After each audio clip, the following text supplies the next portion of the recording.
વિદ્યાર્થીઓ આપણે ચેપ્ટર 1 સંખ્યા પદ્ધતિની અંદર બે વિભાગની અંદર આપણે સંખ્યાની વાત કરી અને બીજું સંખ્યા રેખાઓ પર જે અસમય સંખ્યાઓ જે મળે વર્ગમૂળ 2 વર્ગમૂળ 3 એ બધી સંખ્યાઓને આપણે સંખ્યા રેખા પર દર્શાવી એ બે આગળના જે વિભાગ મેં મૂકેલા છે એની અંદર જોઈ લેવું.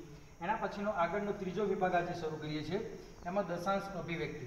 દશાંશ અભિવ્યક્તિ એટલે એની અંદર પૂર્વજ્ઞાન સ્વરૂપે આપણે આગળ જોયું હતું વિભાગ 1 ની અંદર કે તમને P/Q સ્વરૂપની સંખ્યાઓ આપે. આ P/Q સ્વરૂપની સંખ્યાઓ સમય છે કે અસમય છે એ કેવી રીતે નક્કી કરવી? તો આપણે મેં 3 સંખ્યાઓ લીધેલી છે 10/3. આપણે એક ભાગાકાર કરી જોઈએ એટલે કે P/Q સ્વરૂપની સંખ્યા છે આ 10/3. હવે 10 ને જો 3 વડે ભાગવામાં આવે તો 3 તરી 9, શેષ વધી 1. આપણે ગયા ટોપિકમાં વાત કરી હતી આપણો ભાજ્ય છે, આ ભાજક છે, આ ભાગફળ છે અને આ શેષ છે. શેષ બે વસ્તુ આવશે. શેષ કો તો શૂન્ય થશે, કો તો શેષ જે છે એ શૂન્ય ના થાય. શૂન્ય ના થાય તો એના પાછળ બે પ્રકાર છે, એ જ્યારે આવે છે ત્યારે હું તમને એની ચર્ચા કરીશ. પણ અત્યારે અહીં જોઈએ છીએ આપણે કે ભાગ આપણે ચલાવીએ છીએ 3 તરી 9, 10માંથી 9 ગયા એટલે 1 આવ્યો. ભાગ ના ચાલે એટલે શૂન્ય મૂકી. અહીં આપણે આવું દશાંશ મૂકીશું. 3 તરી 9 પાછા મેં મૂક્યા છે, 1 વધે છે, ફરી પાછા 10 થાય છે. 3 તરી 9 ફરી પાછી 1 વધે છે, 10 થાય છે. 3 તરી 9 એટલે ટૂંકમાં તમે જોશો તો દરેક વખતે મારે 1 1 1 1 શૂન્યનું છે એ પુનરાવર્તન થાય છે. શેષ શૂન્ય થતી નથી. શેષ શૂન્ય ના થાય તો આગળના ટોપિકમાં મેં વાત કરી છે કે શાંત દશાંશ છે નહીં. એટલે કે ટૂંકમાં P/Q સ્વરૂપની જે આ સંખ્યા છે એને મારે દર્શાવવી હોય તો 3.333 સતત ચાલુ રહે છે. એને હું આ રીતે પણ દર્શાવી શકું છું. એક આ રીતનો ભાગાકાર થાય છે. આ રીતનો ભાગાકાર થાય છે જેમાં શેષ શૂન્ય નથી, શેષનું પુનરાવર્તન થાય છે. એટલે ભાગફળની અંદર પણ કોઈ એક સંખ્યા, બે સંખ્યા કે 3 સંખ્યા કે 4 સંખ્યા એનું સતત પુનરાવર્તન થશે. આવી જે સંખ્યાઓ છે દશાંશ અભિવ્યક્તિની અંદર એ આપણે આવી સંખ્યાઓને આગળ વાત કરી હતી એમ એ અનંત આવૃત સંખ્યાઓ છે. કઈ છે? અનંત આવૃત. અને આ અનંત આવૃત સંખ્યાઓ સમય છે. કઈ છે? સમય છે. બીજી એક દશાંશ અભિવ્યક્તિની હું તમને વાત કરું કે 7 અષ્ટમાંશ છે મારી જોડે. એટલે કે P/Q સ્વરૂપની અંદર આપણે 7/8 લઈએ, બરોબર? એટલે કે અંશ અને છેદ એટલે 7/8 કરીશ, બરોબર છે? એનો આપણે આ ભાજક છે, ભાજ્ય છે અને એનો ભાજક છે. ભાગાકાર ચલાવીએ. સૌપ્રથમ તો પહેલા જે ભાજ્ય છે ભાજક જે છે ભાજ્ય કરતો રકમની અંદર નાનો છે, બરોબર છે? એટલે આપણે શું કરીશું, અહીં દશાંશ પહેલાથી જ લેવું પડશે એટલે આપણે અહીં 70 થશે, બરોબર છે? હવે 8 ભાગાકાર આપણે ચલાવીએ તો 8 1 8, 8 2 16, 8 તરી 24 એટલે 24. એને આગળ જઈશું એમ 8 7 56 અને 8 64, 8 9 72. હવે 8 9 72 એટલે આપણે ભાજ્ય કરતો સંખ્યા વધી ગઈ એટલે શું કરીશું આપણે કે 8 64 લઈશું આગળ, બરોબર છે? એની બાદબાકી કરીશું. 0 માંથી 4 ના જાય એટલે આપણે 10 મૂકીશું. અહીં 1 ઓછું કરીશું એટલે 10 માંથી 4 જાય એટલે આવશે 6, 6 માંથી 6 જાય એટલે 0. શેષ વધી 6.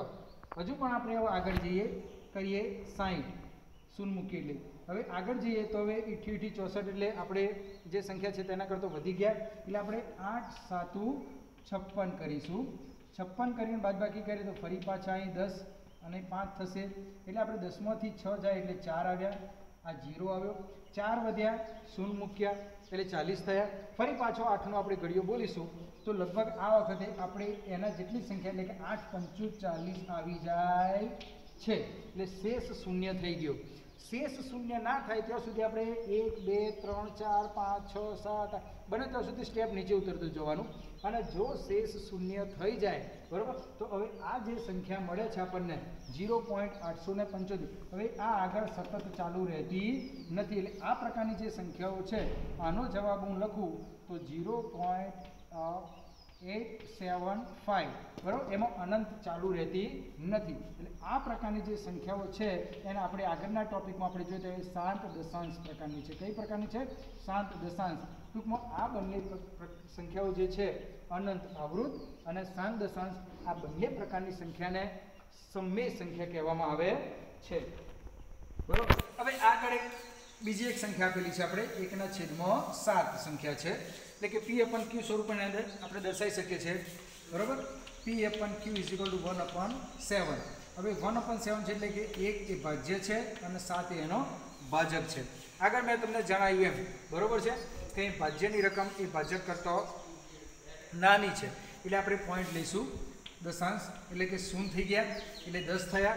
હવે આગળ જઈએ તો 7 એકા 7, 3 વધ્યા, 10માંથી 3 7 જાય તો 0 મૂક્યા, 7 તરી 21, 7 ચોક 28, 7 પંચા 35 વધી ગયા એટલે 7 ચોક આપણે કરીશું 28 થયા, 2 વધ્યા 20 કર્યા, 7 દુ 14 કરીશું, ફરી પાછા 6 વધ્યા 60 થયા, 7 8 56 કરીશું, બરાબર. 4 વધ્યા 40 થયા.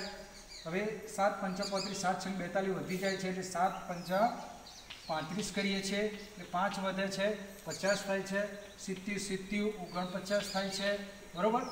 1 વધે છે 0 કરીએ, ફરી પાછા 7 એકા 7 થાય છે, વધે છે અહીં ગાળે 3, બરાબર. એટલે હવે જુઓ તમે આ સંખ્યાનું આપણે 10 જે થાય છે ફરી પાછી એનું એ પુનરાવર્તન થઈ ગયું છે. એટલે એવું નહીં કે 1 2 3 સંખ્યા, કોઈ વખત 5 6 7 8 સંખ્યા થયા પછી પુનરાવર્તન થતું જોવા મળે છે. આ 30 થયા, 30 થયા તો ફરી પાછું અહીંયા આપણે 7 ચોક 28 ચાલ્યું એમ. એટલે કે ટૂંકમાં આનો જવાબ મારે લખવો હોય તો 0.142857, બરાબર. આટલી સંખ્યા ફરી પાછો એ આવશે, મેં ગણે એમ કે 1 4 2 8 5 અને 7 કન્ટિન્યુઅસ આ સંખ્યાઓ આવે છે. એટલે ટૂંકમાં તેને દર્શાવી હોય મારે તો 1 4 2 8 5 અને 7, બરાબર. આ બધી સંખ્યાનું સતત પુનરાવર્તન થાય છે. એટલે કે 1/7 એ સંખ્યા પણ આપણે મેં આગળ કીધું એમ એને આપણે અનંત આવૃત સંખ્યા રીતે દર્શાવી શકાય છે. એટલે કહેવાનો મતલબ છે દશાંશ અભિવ્યક્તિની અંદર આપણે શાંત દશાંશ અને અનંત આવૃત આ બંને પ્રકારની સંખ્યાઓ આવી જતી જોવા મળે છે, બરાબર. એટલે ટૂંકમાં આ બંને સમય સંખ્યાઓ છે. આના સિવાય અમુક સંખ્યા એવી જોવા મળે છે, તમને આગળ દર્શાવી એમ, બરાબર, કે જુદી જુદી સંખ્યા આવે છે કે જેમાં ભાગાકાર આપણે કરવામાં આવે તો એકને એક સંખ્યા વારે ઘડીએ આ જે છે પુનરાવર્તન એ પુનરાવર્તન થાય નહીં. એ પુનરાવર્તન ના થાય એવી જે સંખ્યાઓ બાકી રહે છે દશાંશ અભિવ્યક્તિની અંદર એ આપણે અનંત અનાવૃત સંખ્યા એટલે કે P/Q સ્વરૂપમાં દર્શાવીએ એ અનંત અનાવૃત સંખ્યા જોવા મળે છે.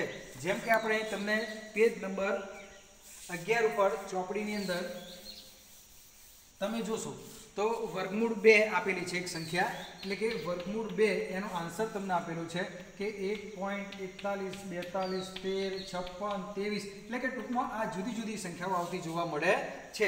એ રીતે વર્ગમૂળ 3 ની અંદર પણ એ રીતે થાય છે, વર્ગમૂળ 5 માં પણ એવું થાય છે. આ બધી જે સંખ્યાઓ છે એને જો દશાંશ સ્વરૂપે દર્શાવવામાં આવે તો એ સંખ્યાઓની અંદર ભાગફળની અંદર આ જે સંખ્યાઓ છે તેનું પુનરાવર્તન થતું ન હોવાને કારણે તેને અનંત આપણે અનંત અનાવૃત એટલે કે અસમય સંખ્યાઓ કહેવામાં આવે છે, બરાબર. એટલે દશાંશ અભિવ્યક્તિની અંદર આપણે મેં તમને એમ કીધું દશાંશ અભિવ્યક્તિમાં 3 પ્રકારની સંખ્યા શાંત દશાંશ, અનંત આવૃત અને અનંત અનાવૃત જોવા મળે છે. એ તમને અહીં સંપૂર્ણ દર્શાવવામાં આવેલું છે. એના પછી તમને એક સમજૂતી આપેલી છે કે સ્વાધ્યાય 1.3 સમજૂતી આપ્યા પછી 1.3 ની અંદર હવે જે આપણે દાખલા છે એ જોઈ લઈએ કે નીચેની સંખ્યાઓને દશાંશ સ્વરૂપમાં લખો અને તેને કેવા પ્રકારની દશાંશ અભિવ્યક્તિ છે તે જણાવો. દશાંશ અભિવ્યક્તિ મેં તમને કીધી, દશાંશ અભિવ્યક્તિ મુખ્યત્વે 3 છે. કેટલી છે દશાંશ અભિવ્યક્તિ? 3 છે. એક છે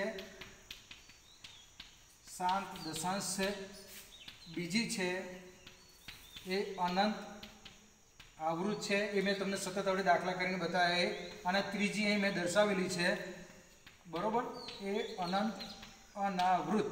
એમ 3 પ્રકારની તમારે દશાંશ અભિવ્યક્તિ જોવા મળે છે. અને એ દાખલાઓ તમને જો સ્વાધ્યાય 1.3 ની અંદર દર્શાવવામાં આવેલા છે એ આપણે થોડા જોઈએ લઈએ જોડે જોડે કે સ્વાધ્યાય 1.3 છે એનો દાખલા નંબર એનો પહેલો દાખલો છે 36/100. હવે 36/100 કરેલું છે, બરાબર. તો આને આપણે દશાંશ સ્વરૂપે દર્શાવીએ તો આપણને ખબર છે નીચે 10 હોય 100 હોય બરોબર છે 1000 હોય એ બધી સંખ્યાઓને તો આપણે ડાયરેક્ટ બે રકમ છે એટલે 2 પોઈન્ટ કાપી સીધો 36 દર્શાવી શકીએ છીએ. એટલે આ 7 દશાંશ છે. કેવી છે? 7 દશાંશ કહેવામાં આવે છે. એના પછીની સંખ્યા છે બીજી કે 1/11. તો આ સંખ્યા માટે આપણે શું કરવું પડશે કે એનો ભાગાકાર આપણે કરવો પડશે અને એ ભાગાકાર કરવાથી જો શેષ આપણે શૂન્ય થાય બરાબર તો 7 દશાંશ થશે.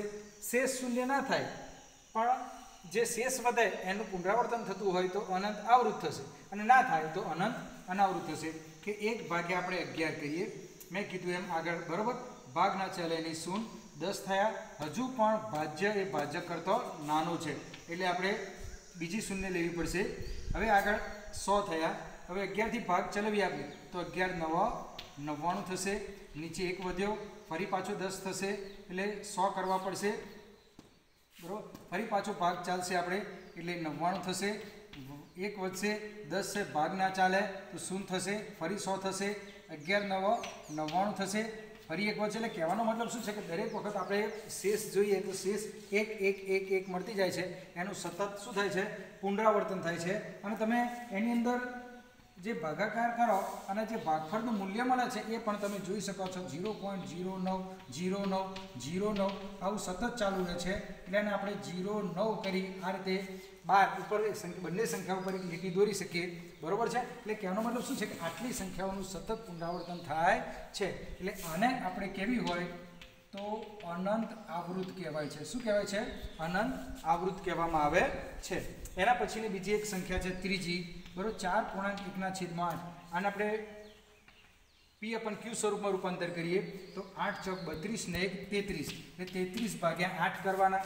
એ જ રીતે તમે 33/8 કરજો બરોબર છે. જો આ રીતે પુનરાવર્તન થતું હોય તો એ અનંત આવૃત છે. ના થતું અને જુદી જુદી આવે તો અનંત અનાવૃત છે. એ જ રીતેની બધી સંખ્યાઓ 3/13 2/11 અને 329/400 બરાબર. એ રીતે આ રીતે તમે એ સંખ્યાઓનો જાતે પ્રયત્ન કરવાનો તમારે. અને એને 3 જે પ્રકાર છે એમાંથી કયા 3 પ્રકાર આવે છે એની પર તમારે ચર્ચા કરવાની. હવે એના ઉપરથી દાખલા નંબર 3 બરોબર છે. બીજો દાખલો તો તમારી રીત છે કે 1/7 આપેલા છે એની કિંમત તમને આપેલી છે. પછી 2 સતમાંશ 3 સતમાંશ 4 સતમાંશ 5 સતમાંશ એ બધી સંખ્યાઓને તમે 2 વડે ગુણો બરોબર છે અથવા તો 3 વડે ગુણો તો દરેક સંખ્યા આવી જાય છે. એની સમજૂતી ના હોય તો હું તમને અહીં આપી દઉં છું. ધારો કે અહીં તમને દાખલા નંબર 2 બરાબર 1/7 બરાબર તમને જવાબ આપેલો છે કે 14 28 અને 57. ટૂંકમાં આ સંખ્યાઓનું પુનરાવર્તન થાય છે. તો આપણે 2 સતમાંશ શોધવા હોય તો આપણે આ જે સંખ્યા છે બરોબર છે આ સંખ્યાને આપણે 2 વડે ગુણી નાખીએ બરોબર છે તો એ સંખ્યા આપણને પ્રાપ્ત થાય છે. એટલે 2 7 14 4 વધી આપણે 1 મૂકી દઈએ 2 5 10 ને 11 1 વધી 1 મૂકીએ 8 2 16 ને 17 7 વધી 1 મૂકીએ 2 2 4 ને 5 4 2 8 અને 2 1 2. એટલે આપણે આ સંખ્યા જે મળે છે એ આ રીતે 2 સતમાંશ 3 સતમાંશ એટલે 3 વડે 4 વડે ગુણી અને આપણે 2 સતમાંશ 3 સતમાંશ 4 સતમાંશ 5 સતમાંશ 6 સતમાંશ બરાબર એ સંખ્યાઓ આપણે મેળવી શકીએ છીએ. એના પછી દાખલા નંબર 3 જે છે બરોબર એ ખૂબ અગત્યનો છે અને લગભગ પરીક્ષાઓમાં આવે છે બરોબર છે અને એ ખૂબ જ અગત્યના દાખલા છે. અહીં આપણે એક સંખ્યા આપેલી છે દાખલા નંબર 3 એનો જે પહેલો દાખલો છે 0.6 એના ઉપર ટપ્પુ કે લીટી દોરેલી છે. એનો મતલબ શું થાય છે બરાબર? આનો મતલબ એવો થાય છે કે આ 0.6 નું વારે ઘડી આ રીતે પુનરાવર્તન થતું જોવા મળે છે બરાબર. એટલે આ અનંત આવૃત સંખ્યા છે. હવે આ અનંત આવૃત સંખ્યાને આપણે આ દાખલા નંબર 3માં P/Q સ્વરૂપ આપવાનું છે કે આને P/Q સ્વરૂપે કેવી રીતે દર્શાવી શકાય છે. આને ગણવાની ઘણી બધી રીતો છે પણ એક શોર્ટ અને ઇઝી રીત તમને કહું. કંઈ એક જ સંખ્યાનું પુનરાવર્તન થાય છે એટલે આપણે 10 વડે ગુણવા. જો 2 સંખ્યાનું થતું હોય તો 100 વડે ગુણજો. 3 સંખ્યાનું થતું હોય તો આપણે 1000 વડે ગુણીશું. એટલે કે જેટલી સંખ્યાનું પુનરાવર્તન થાય એ એકની પાછળ એટલા મીંડા રાખી અને તમારે પુનરાવર્તન કરવું. ધારો કે અને સમીકરણ નંબર હું 1 નંબર મારી દઉં. હવે બંને બાજુ એક સંખ્યાનું પુનરાવર્તન થાય છે એટલે હું 10 લઉં. આ બાજુ 10x વડે ગુણું તો 10 ગુણ્યા આ 0.666 થશે એટલે મારે અહીં 6.6666 બરાબર છે એવી સંખ્યા દીધી છે અને સમીકરણો 2 નંબર આપો એટલે 2 સમીકરણ મને મળી ગયા. હવે શું કરું કે સમીકરણ 2 માંથી સમીકરણ 1 બાદ કરીએ આપણે. માંથી સમીકરણ 1 બાદ કરતા હવે જો બાદ કરીએ બરાબર તો 10x જે છે એમાંથી હું 1x બાદ કરું ડાબી સાઈડ. એ જ રીતે આ બાજુ જે સંખ્યા છે 6.666 એટલે સતત રહેશે અને આ જ રીતે આ બાજુ 6.666 એ આ પણ આગળ સતત રહેશે એટલે કે બંને સંખ્યાઓ અનંત આવૃત છે બરાબર. સોરી અહીં બાદબાકી કરવાની છે એટલે 6.666 માઇનસ 0.666 આ સંખ્યામાંથી આ સંખ્યા આપણે બાદ કરીએ એટલે મને અહીં 6 મળશે. કેટલા મળશે? 6. અને 10x માંથી આ જશે એટલે મને આગળ જવાબ મળશે 9x મળે છે. કેટલું મળે છે? 9x. એટલે 9x બરાબર 6 મળ્યો. હવે x ને હું કરતા બનાવું બરાબર તો x ને દેખો અહીં કરતા બનાવીએ તો 6/9 એટલે આ એનું p/q સ્વરૂપ છે. આપણે ગણિતમાં બને તો સુધી અતિ સંક્ષિપ્ત રૂપ આપીએ છીએ એટલે 3 એ 3 મૂકીએ અને 3 એ 2 3 2 6 અને 3 3 9 એટલે એને 2/3 વડે દર્શાવી શકાય છે. એટલે કે ટૂંકમાં 0.6666 જે અનંત આવૃત સંખ્યા છે એને p/q સ્વરૂપે તમારે દર્શાવવી હોય તો મેં આ રીતે જેમ ગણ્યું એમ દર્શાવી તમે p/q સ્વરૂપે દર્શાવી શકો છો. આ દાખલા તમારે લગભગ બરાબર પ્રથમ સત્ર જે ચાલુ થશે તેની અંદર સતત આવતા જોવા મળે છે. એના પછીનો બીજો એક દાખલો છે બરાબર છે એની પર થોડી અહીં ચર્ચા આપણે કરી લઈએ. આ જે દાખલાઓ છે તે ગણ્યા છે એ પ્રમાણે તમે સ્ટેપ જોઈ અને ઘરે પણ થોડું ગણવાનો પ્રયત્ન કરજો બરાબર. જ્યાં ભૂલ પડે તો એ સ્ટેપ તમારે ફરી જોઈ લેવું. પછીની સંખ્યા જે છે એ 0.4 અને 7 અને એમાં માત્ર 7 ઉપર જ અહીં ટપ્પો અથવા તો લીટી કરેલી છે બહાર કરેલા છે. એનો મતલબ કે આ સંખ્યા જે છે એને દર્શાવીએ તો આપણે 0.4 માત્ર 7નું જ પુનરાવર્તન થાય છે 4નું પુનરાવર્તન થતું નથી બરાબર. તો આ સંખ્યાને મારે p/q સ્વરૂપે દર્શાવી હોય p/q સ્વરૂપે દર્શાવી હોય તો કેવી રીતે દર્શાવી શકાય? તો અહીં જુઓ કે 4 અને 7 એટલે 2 સંખ્યાઓ થઈ એટલે આપણે 2 સંખ્યાને પોઈન્ટની આ સાઈડ લાવી છે તો મારે 100x વડે ગુણવા પડશે. કેટલા વડે? 100x વડે. તો 100x વડે ગુણું તો આ 47 હવે ક્યાં જતા રહેશે? આગળ આવી જશે અને સતત 7 7 7 આવી સંખ્યા મને પ્રાપ્ત થાય છે. આ સંખ્યા જે પ્રાપ્ત થઈ બરાબર. હવે આ સંખ્યા અને આ સંખ્યાને આપણે જોઈશું. એ આને નંબર 1 નંબર મારી દઈએ આગળ મેં કીધું તેમ આને નંબર આપણે 2 મારી દઈશું. હવે આ સંખ્યા જે છે આ સંખ્યામાંથી આપણે આ સંખ્યા જો બાદ કરવાનો પ્રયત્ન કરીએ બરાબર તો એ કઈ સંખ્યા મળે છે એ આપણે અહીં જોઈશું. તો ફરી પાછું આપણે આ 100x લઈએ એમાંથી x બાદ કરીએ. હવે આ જે સંખ્યા છે એને જો હું દર્શાવું છું કે 47.777 કન્ટિન્યુઅસ થાય છે અને માઇનસ કરી 0. બરાબર 47.777 આ રીતે બરાબર સંખ્યા જતી જોવા મળે છે.